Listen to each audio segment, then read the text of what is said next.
Chapter 5. Thus all the work that Solomon did for the house of the Lord was finished.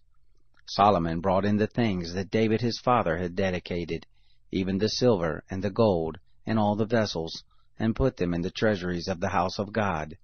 Then Solomon assembled the elders of Israel, and all the heads of the tribes, the princes of the fathers' houses of the children of Israel, to Jerusalem, to bring up the ark of the covenant of the Lord out of the city of David, which is Zion. And all the men of Israel assembled themselves to the king at the feast, which was in the 7th month. All the elders of Israel came, and the Levites took up the ark, and they brought up the ark, and the tent of meeting, and all the holy vessels that were in the tent.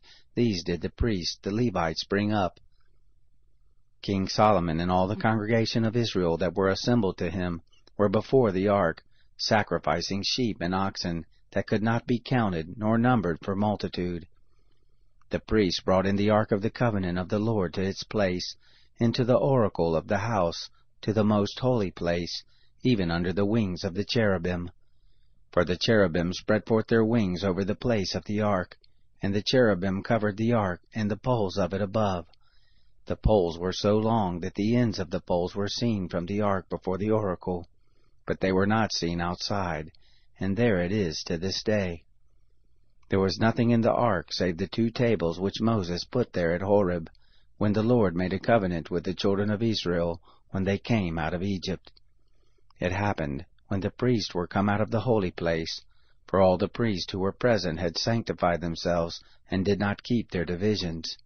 Also the Levites who were the singers, all of them, even Asaph, Heman, Jeduthun, and their sons and their brothers, arrayed in fine linen, with cymbals and psalteries and harps, stood at the east end of the altar, and with them 120 priests, sounding with trumpets.